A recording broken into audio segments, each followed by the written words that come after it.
Welcome, everyone. I am so excited to be here and have your attention for the Power Story Presents Speaker Series. Thank you for joining us. The topic of our panel today is Drawing Marvel, Representation of Pop Culture, which is fitting considering my workspace. You can spot to the left of me a little robot and this little guy who I have here. And I almost wore my Dr. Strange t-shirt. We can love these things, but love so many and still critique it. Today, we discuss a literary world which carries the struggle for equality through art and literature. Our amazing guests will discuss their own experiences as BIPOC artists, how they amplify voices of unrepresented minorities in their work, and why powerful representation in superhero comics matter. First up, Eric Wilkerson has worked in film, commercials, video games, and the publishing industry. Most recently, Eric illustrated New York Times bestselling Tristan Strong novels written by Kwame Mbalia. The first cover, Tristan Punches the Sky, was recently nominated for a Best Cover Illustration 2020 Chesley Award.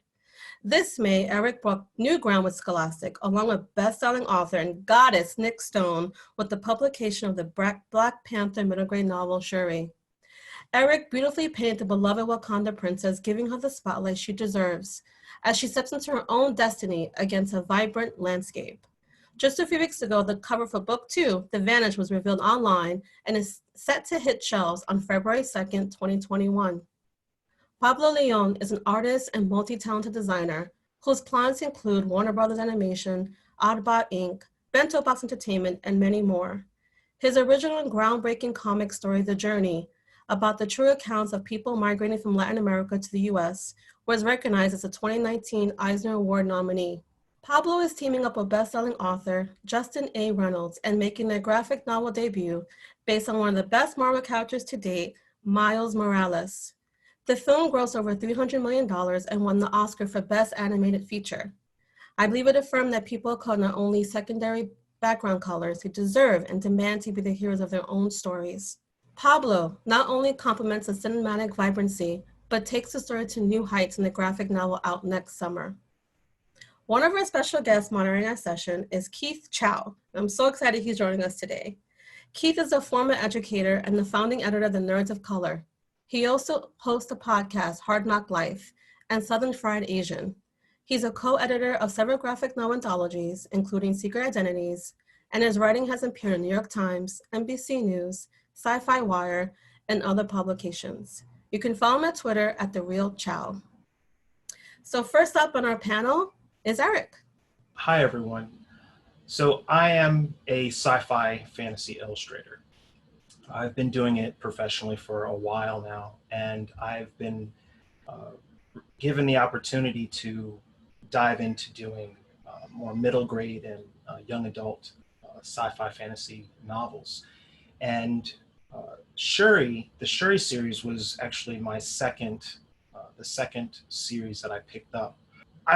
I feel like I've always been an illustrator. I've always been drawing or creating narrative images ever since I was a kid.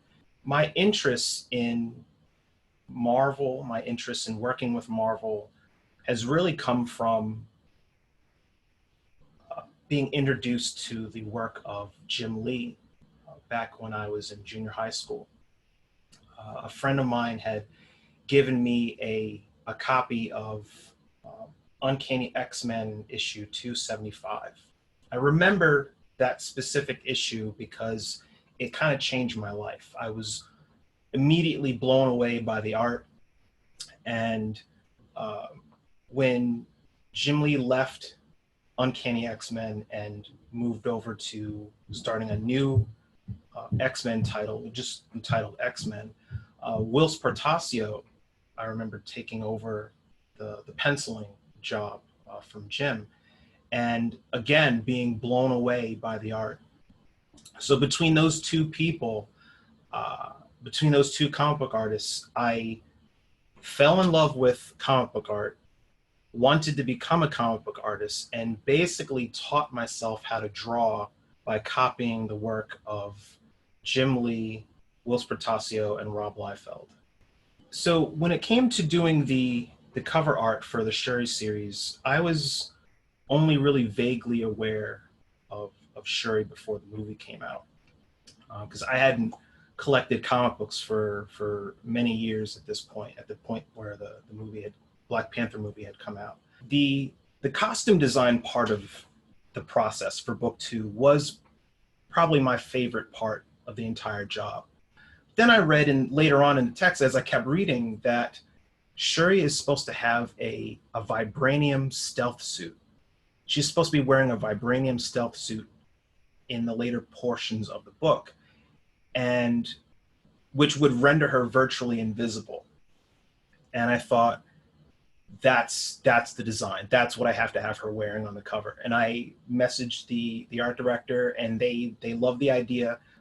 But I wanted her costume for this book, her uniform, basically, for this book to be uniquely different from every iteration of the character I've seen so far in comic books or in her animated series and all that. I wanted to put my little costume design stamp on it. So I did a quick design, sent that off to Scholastic for approval. They sent it to Marvel, because everything had to go through Marvel. Like, no matter what I did, everything had to, that was the final say. And they gave it the thumbs up, and I was so excited, because if they had said no, just put her in a t-shirt and jeans, it would have kind of deflated me a little bit, because I kind of wanted to puff my chest out and say, I could do that costume design movie stuff too, if they let me. So that was that part of it. When it comes to creating an illustration, when it comes to doing what I do, especially for book cover illustration, I really try to pour my whole body into it. I'm such a huge fan of sci-fi films, comics, TV, Star Trek, and all that stuff. And I really feel grateful to be doing something that I love and get to paint little children of color having fantasy adventures. So I try to put a lot of my personal experiences, my love of the genre into my work. My love of doing costume design, robots, aliens, all that stuff into my work. So that's my story. Thank you, Eric. That was great. Well, for me, I've always wanted to be an illustrator. I think the short of it is that I was kind of useless at everything else. You know, and like a lot of kids, I enjoyed storytelling, making my own stories, playing around with just making up stuff like, oh, floor is lava or something, all that stuff. So growing up in Guatemala, we had a lot of similar stuff like here. We definitely have way more anime. I feel that influenced me a lot more. I was also a big DC comic fan. So sorry, Marvel.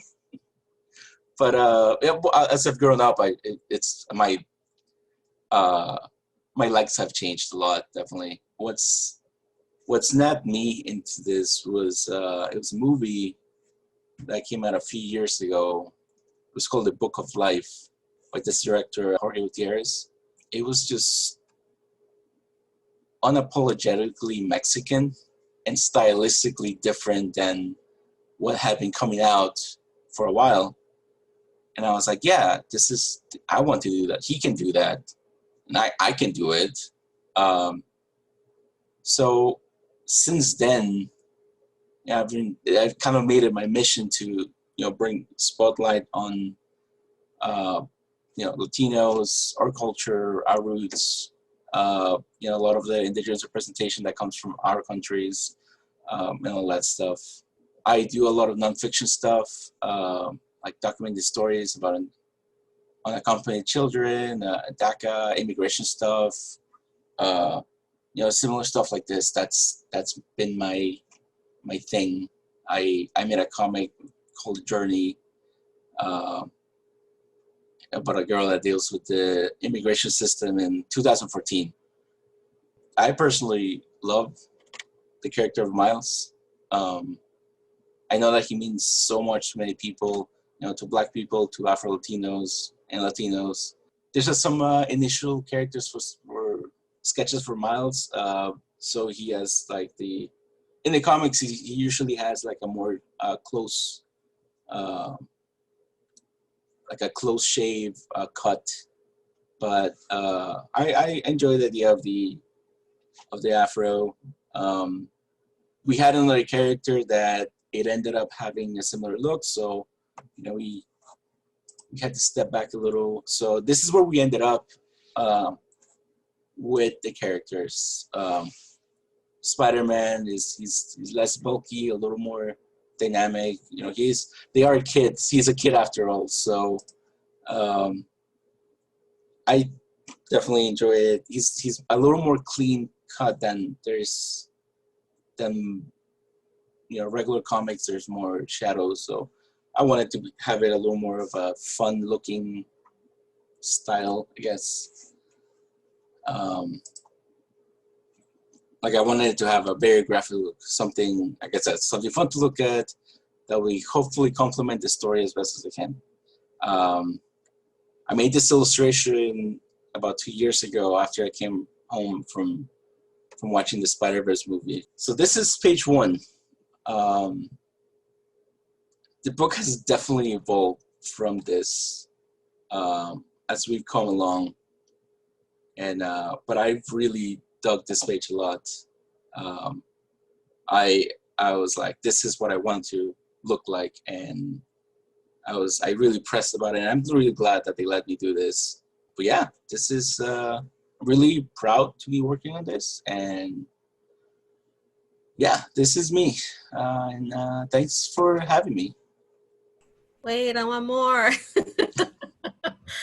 I was so enthralled, Eric, by your talks working on the covers, and Pablo learning about that you drew that scene after watching the movie. That's just so cool.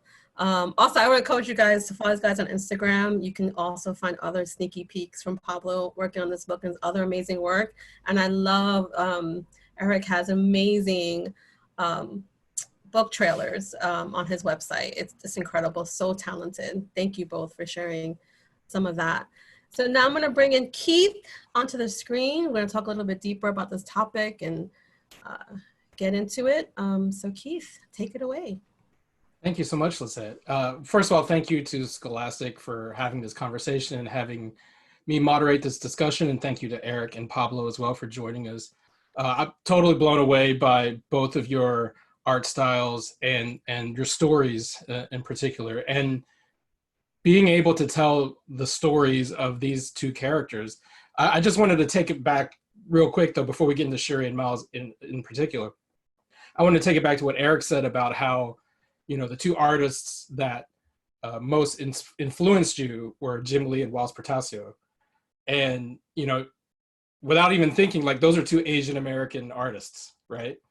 And, one of my favorite writers growing up was Larry Hama. You had mentioned G.I. Joe, and I had no idea for like my entire childhood that he was Japanese American. I also loved Dwayne McDuffie. His Justice League was amazing. And, again, if you just see the name on the cover, you don't realize that that's an African-American man.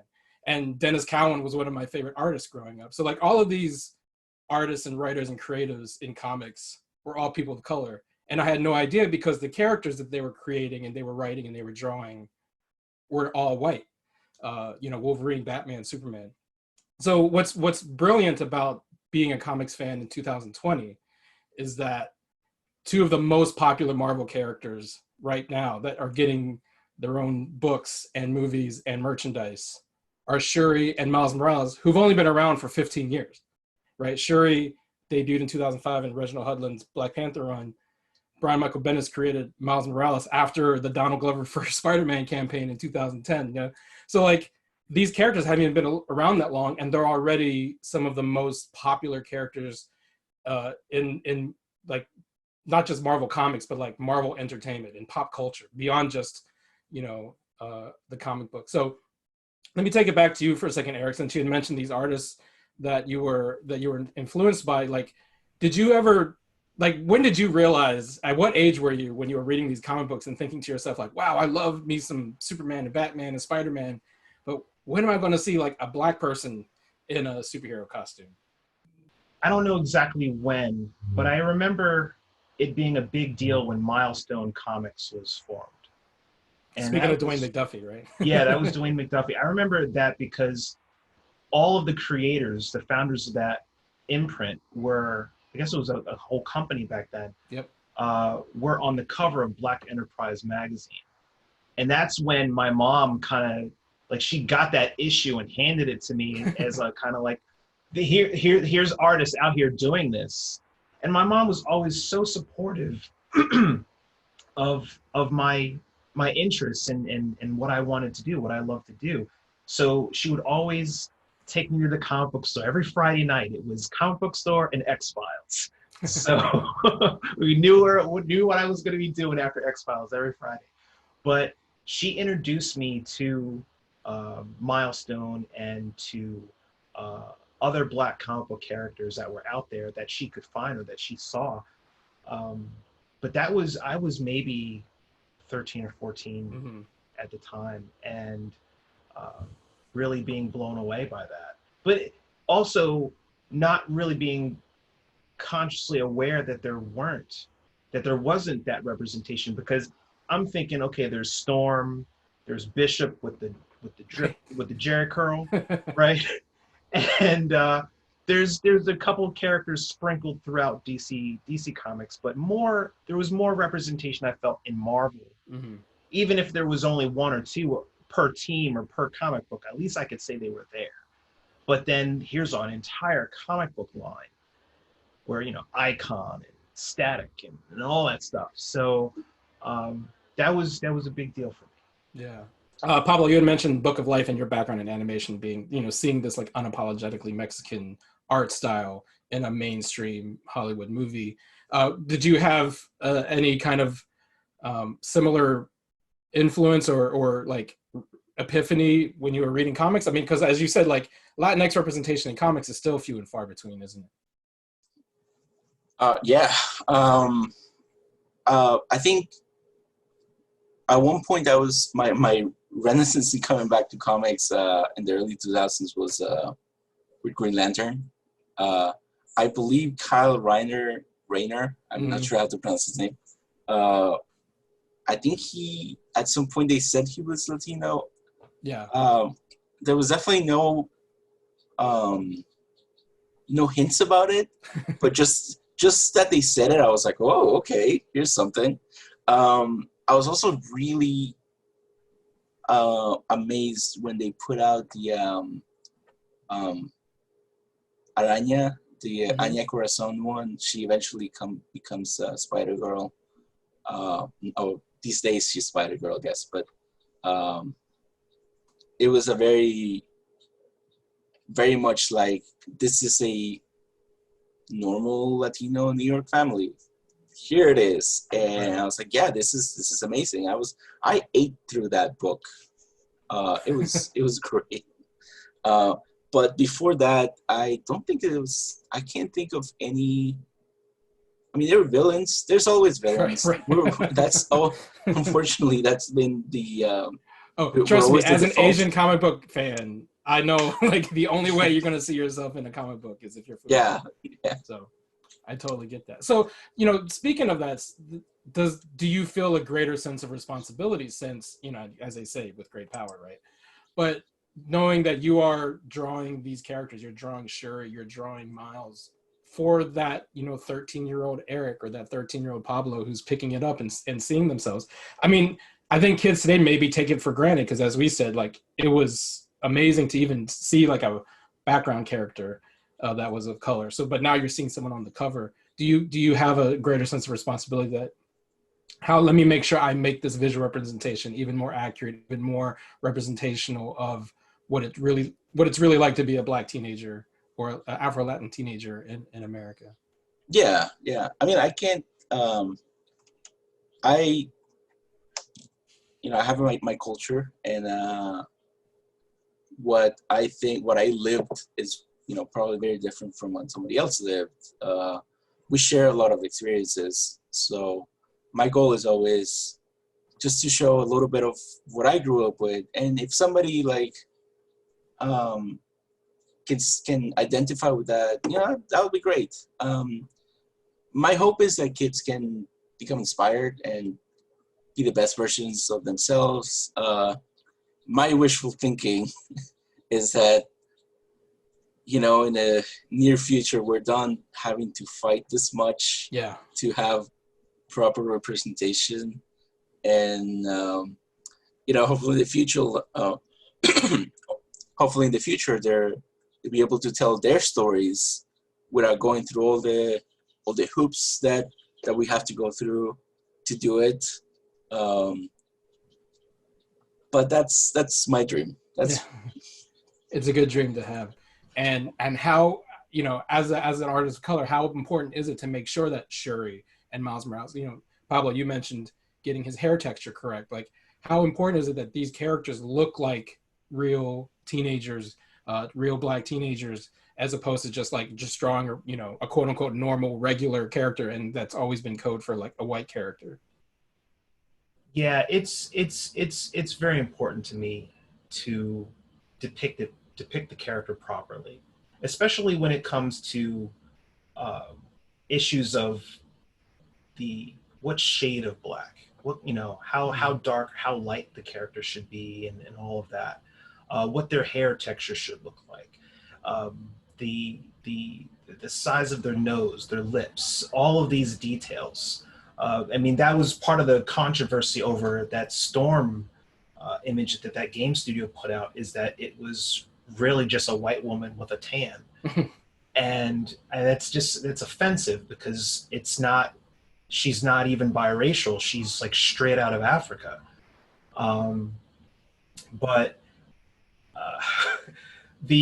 I've had long discussions with people at Disney over the Tristan Strong series, and they're very, very careful about making sure his skin tone was accurate per book, that the hair was right, and that the likeness was right, because, and I've witnessed this at conventions where kids will come up to my table at a convention, and I'll have prints of that Tristan Strong cover or the Shuri cover, and little 6-year-old, 7-year-olds will point at it and say to their mommy, that looks like me. So it's a big deal, and to actually be able to see the response from it's one thing to say, oh well, we need more representation, and the kids want to see it, but to actually see it, to actually be in a bookstore, to actually be at a convention, and to have parents point to it, and then to have the kid jump up and down and be like, that kid looks like me, mommy. Like, I want that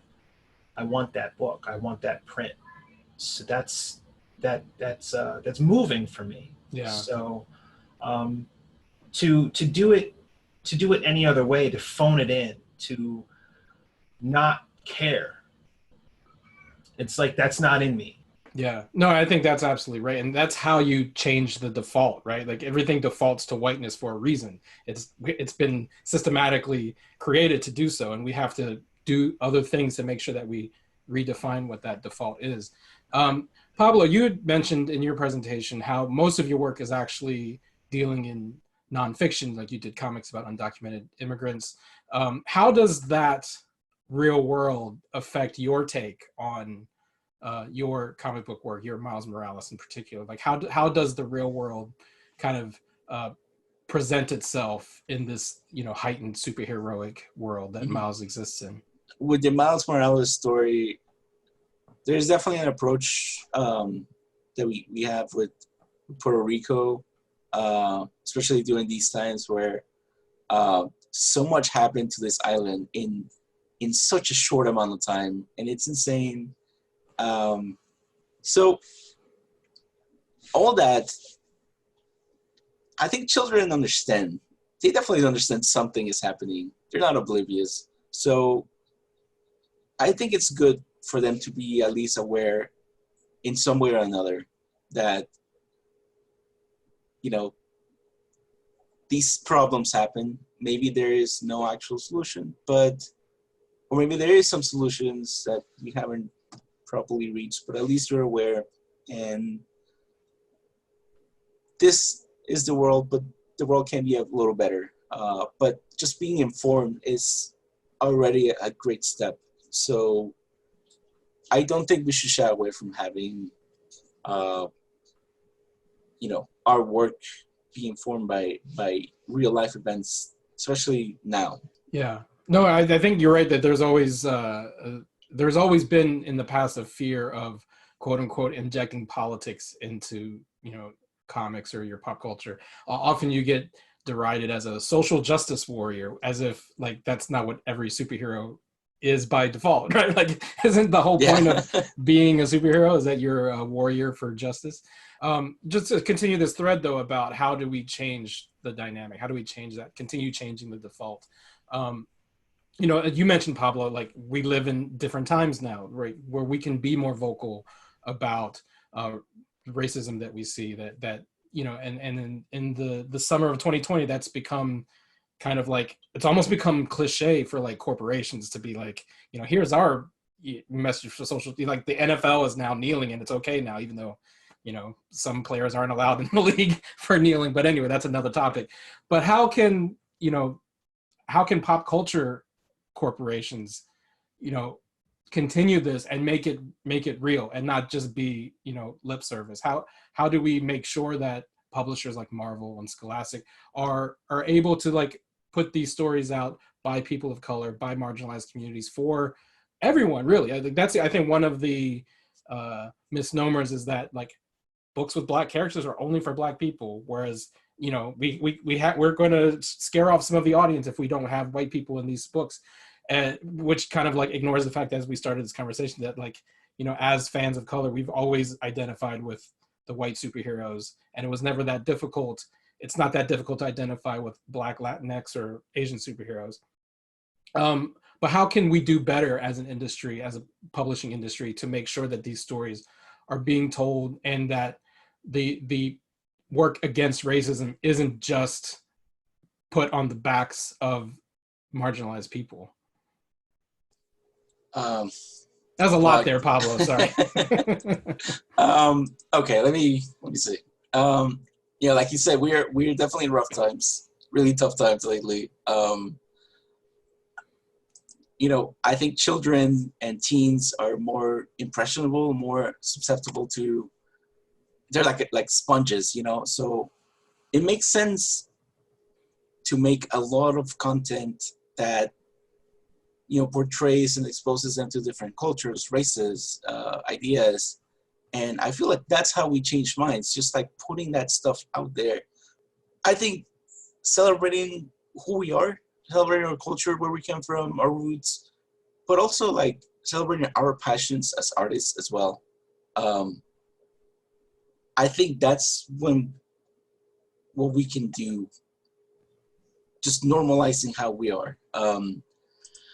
Unfortunately, that's like, again, this is like the idealized world that I would love. I think it's important also to like center joy in stories by people of color too, right? Like it's so much of it's always like the ones that get published are always the ones about trauma, and not that there isn't, we need to hear about the struggle, we need to hear about the trauma, but that can't be the only story, right? Exactly. Like so often the only black movie that gets an Oscar is if it's about slavery, right? Like you'll never see a Black movie that's just about Black joy get accolades, right? It's like how miserable can we make the story? That's when we'll acknowledge you, right? We need to also center joy in our stories, because the experience of people of color is not just an experience of trauma. It is also an experience of overcoming that trauma as well. Yeah. And finding ways to celebrate life as in the middle of all of that, right?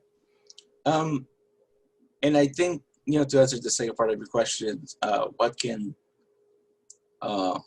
studios or companies do,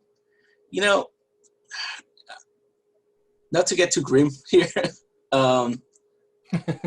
but the obvious solution, of course, is like they have the hiring power to hire artists and creators to do the work. They absolutely have it.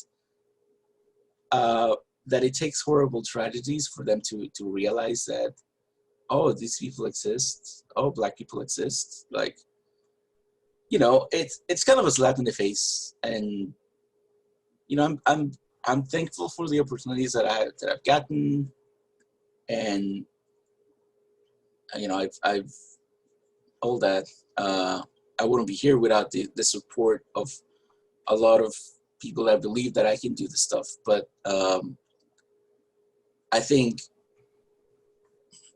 you know, having more people of color in more positions of power, I think that's when we're gonna see some actual change. You know, at this point, we're at the mercy of whoever likes us. So I think at some point in the near future, we're gonna have to ask, okay, what do we do to climb that ladder a little bit higher? Because, you know, we're just getting crumbs, and I like those crumbs. I love them, but you know, there's more. There's gotta be more up there. So Yeah. I don't know. Like I said, I don't want to get too grim on this, but No, I think it's an important point. And Eric, I'll let you have the last word on this. I think to Pablo's point about, you know, having people of color, not just as artists and writers, but also as editors, as publishers, as CEOs, right? Like this representation often kind of gets like, you know, bubbled into this like just representation on camera or on the page. You know, as long as there's like people of color on screen, that'll, you know, be enough. But when we talk about representation, we mean it in the sense that we want to be represented at every level.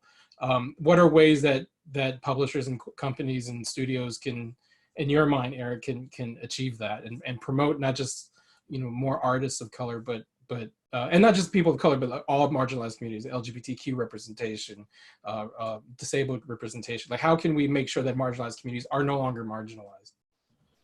Well, I'm just gonna riff off of what Pablo was saying, because it's the truth. I mean, it's a heavy question. I just sling paint, but but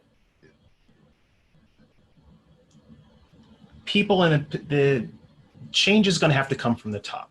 Like, I can't I can't be mad at some random art director or editor or some hiring manager for not wanting what I do because of the content in my portfolio or the characters in my portfolio. They're doing what they've been told to do. They're doing what fits what they need. And if the people and positions of power aren't asking for their content to be more inclusive, then we're not going to see that change. So maybe putting more people of color in positions where they can say, well, our company needs this to appeal to a larger demographic, then that's what needs to happen. But that has to be allowed to happen. So, I mean, in all reality, you know, we are having this conversation because Black Panther made $1 billion. Otherwise, like, I'd be like doing something else right now.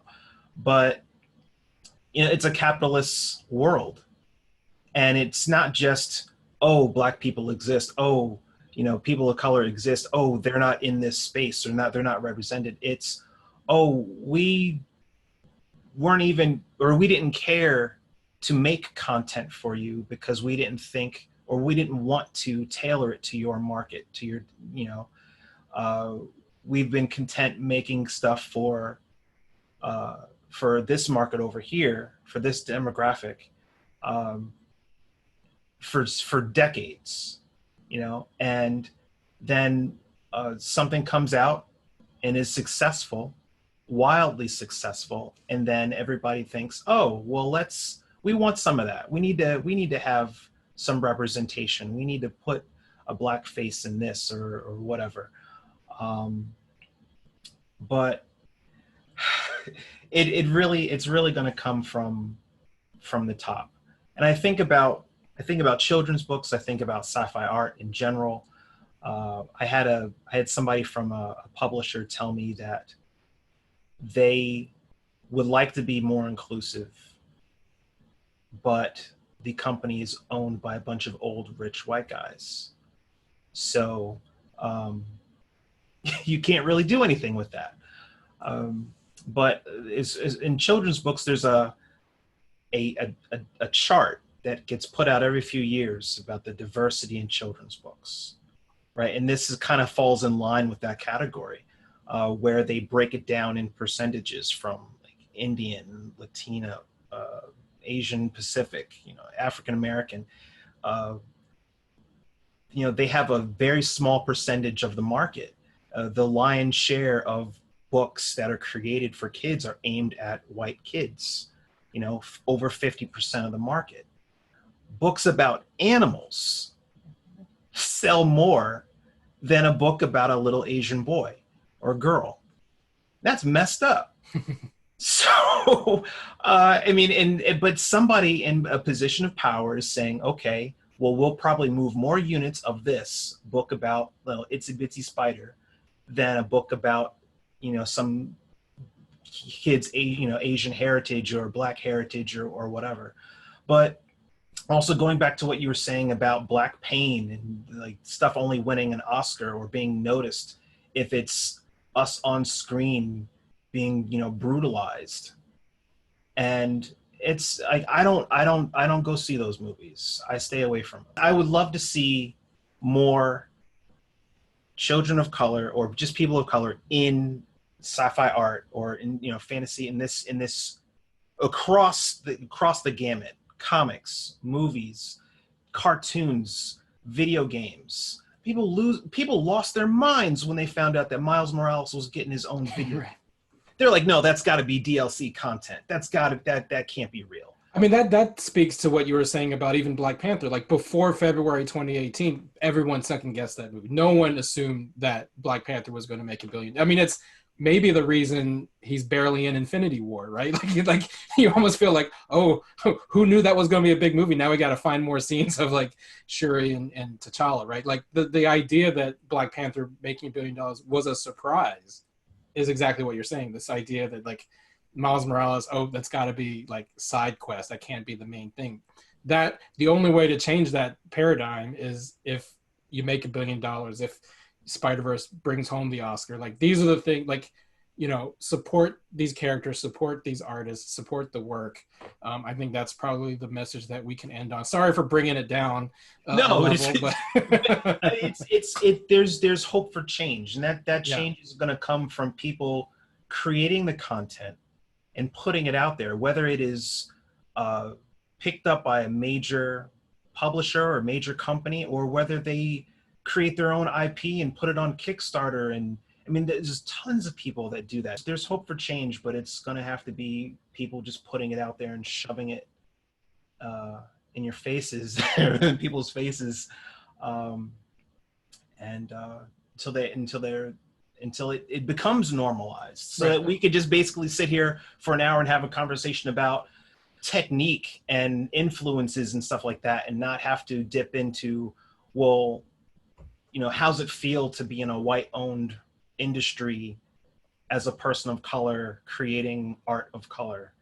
I'm fine being able to talk about it, because there are kids out there that might watch this and think to themselves, okay, well, I don't know about that, or I don't know about that path.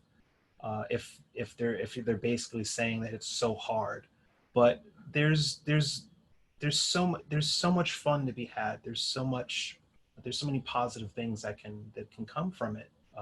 A career in the arts. So yeah. No, and I think that's ultimately why these two books in particular are so vital, because they're not just characters. These are kids of color, right? Like these are teenagers. These are, as you said, that 12-year-old girl who goes into the bookstore and sees Shuri on the cover, or sees Miles on the cover and says, "That's me." That is what pulled you in all those years ago. That's what pulled you in to wanting to draw these characters. So as you said, I mean, I think accountability is important, but so is hope. And I think that's where we'll leave this conversation. Thank you to Eric and Pablo for joining us. Thank you to Scholastic for hosting this. But this has, I think, been a great conversation, and we're look forward to having more. That was an amazing conversation. I'm going to insert a bonus question because I'm just so inspired by so much you have shared. And Eric, you kind of mentioned a little bit in your closing remarks to Keith's last question, but I wanted for both of you to answer quickly if you can. You know, if you have any advice for budding young artists, you know, who feel that, you know, they can draw, or this is a living. You can make a living out of drawing what you love, and you know. So do you have any advice or advice you would have given yourselves or for kids today who are actually going to be poring over your amazing artwork? I'm thinking, oh man, I can do this. I'm going to try to do this. But what would you tell them? I'd be lying if I said that in some Latino culture, we look at this as this kind of work as not work, not real work. So I was very lucky that my mom actually believed in me. I had another friend that I grew up with. We were drawing all the time, and his parents were like, "No, you're getting a real job, man." So he gave up. I think it's hard. It's not easy. You have to put the work, the long hours, but it's not impossible. Just, you know, keep, I know this is like such a basic advice, but keep drawing is always like something that always bothered me when somebody told me that, but you know, it's true. You just have to keep drawing, put your stuff out there, you know, Instagram, Twitter, TikTok, you know, all those, that's where people are, that's where people are finding, artists. Creators are accessible. People that do the job that you want to do are out there. Most of them are willing to answer your questions. So yeah, that's pretty much basically just putting work out there, being curious, and not stop drawing, because honestly, I don't think there's such a thing as a master these days. Like, we're all just learning. We're perpetual students. So you know, we can all learn from each other. That's what I think. Okay. That's all great points. I'm just gonna riff off of that. Thank you, Pablo. So I had an old woman at a drawing class tell me once. She was sitting next to me in a drawing class, and she told me, life is short, art is long. So no matter how hard you try, no matter how long you live, there's still going to be something to learn. There's still going to be some artistic thing that you could learn to do. And she was still trying to learn basic anatomy, just learning how to draw. And she was jumped into it late in life, but that was her moment of wisdom for me. And I remember writing it down so I would never forget it. But to kids watching this, to students in college that might be watching this, or anybody that might be thinking about a career change from something that they do every day that they hate. There's plenty of people out there like that. Learn your fundamentals. You know, learn how to draw, learn perspective, anatomy, color, composition, you know, design. They study that stuff. Really study it. This is not like learning how to change a tire or how to type. You know, once you know how to do that, you're done. You can go home. You can pound your chest and say, I know how to change a tire. Learning how to draw, learning how to paint a portrait, learning how to take draw a character in a stylized way and make it look consistent, page after page after page. That is hard work. And that takes time and a lot of effort. So a lot of sleepless nights. But when you finish it, there's this feeling unlike anything else of achievement, of success. Like you did that, you created that. Like you can, especially if you are, whether it's digital, whether it's a traditional painting, you can, no matter how good it is, you can look at it and hold a physical object in your hand and say, I did that. This will outlive me. This piece of art will outlive me. And you can have more than one passion. You can create visual art, you can create, you can dance, you can sing, whatever it is that you are passionate about. Don't let anybody tell you what you can't do. Because people that tell you what you can't do are people that gave up on their dreams. That's my mic drop moment. So there you go. I am really, really glad I asked that question. Life is short, art is long. That is powerful, Eric. Thank you for that. Thank you both for sharing your thoughts on that. Art in various forms that we're all saying, it can offer us a kaleidoscope of experiences. In the process of that creation, the work that you're both doing is helping to shape young people to tell themselves they can be anything. So I want to thank you all, Pablo, Keith, Eric. So glad we were able to provide this platform to amplify everything that you guys are doing. And thank you for joining the Power Story Presents series. You can find more information at scutz.com, Power of Story, to find out about more upcoming events. But this was remarkable. I'm going to take a lot what we shared today with me. And so glad that we're able to share this with so much many more people. Thank you. Thank you both. Bye, everyone.